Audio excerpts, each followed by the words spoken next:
బీసీసీవై party అధ్యక్షులు బోడే రామచంద్ర యాదవ్ బద్వేల్ నియోజకవర్గంలోని పర్యటన చేశారు. కాశీనాయన మండలంలోని గుండువారిపల్లె గ్రామం సందర్శించి అక్కడ కేశవ ఖండన కార్యక్రమంలో రేగులగుంట్ల వారి ఆహ్వానం మేరకు వారి పుట్టిగంటల కార్యక్రమం పాల్గొని అక్కడ కార్యకర్తల సమావేశంలో ఏర్పాటు చేసి అక్కడ కొంతమంది పార్టీలో చేర్చి వాళ్లకు భరోసానిచ్చారు. అలాగే కల్స్పాడు మండలంలో మావిలపల్లి గ్రామం కూడా సందర్శించారు.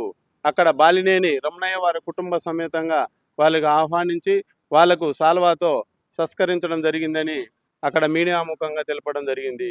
ఇక్కడ విచ్చేసిన పాత్రికేయ మిత్రులందరికీ హృదయపూర్వక ధన్యవాదాలు తెలియజేస్తూ ఈరోజు బద్వేలు నియోజకవర్గం కాశీనాయన మండలం గుంటువారిపల్లెలో జరుగుతున్న శుభకార్యానికి గౌరవనీయ నారాయణ యాదవ్ గారు ఆహ్వానం మేరకు ఇక్కడికి విచ్చేయడం జరిగింది.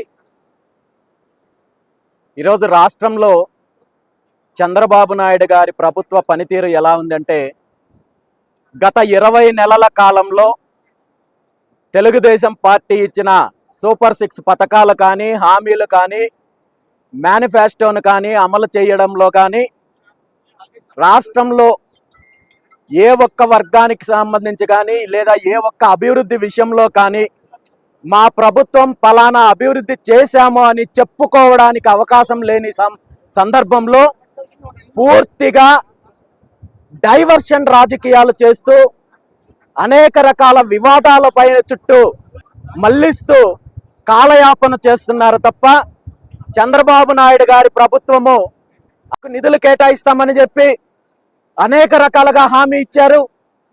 అధికారంలోకి వచ్చిన ఈ 20 నెలల కాలంలో ఒక్క అడుగు కూడా ఆ దిశగా ముందుకెళ్లలేని పరిస్థితి. అదేవిధంగా ప్రాజెక్టులకు సంబంధించి తీసుకుంటే ఈరోజు రాష్ట్రంలో అనేక రకాలుగా పెండింగ్ ప్రాజెక్టులు ఉన్నప్పటికీ చిన్న చిన్న నిధులు కేటాయించడం ద్వారా కరువు ప్రాంతాలైన రాయలసీమ లాంటి ప్రాంతంలో వేల ఎకరాలకు నీళ్లు అందించే అవకాశం ఉన్నప్పటికీ కూడా ఎక్కడైతే తన అవినీతి చేయడానికి అవకాశం ఉంటుందో, ఎక్కడైతే రాష్ట్ర సంపదను కొల్లగొట్టడానికి అవకాశం ఉంటుందో అలాంటి ప్రాజెక్టుల కోసం నిధులు కేటాయిస్తున్నారు. కేంద్రం కేటాయించే నిధులను కూడా కొల్లగొడుతున్నారు.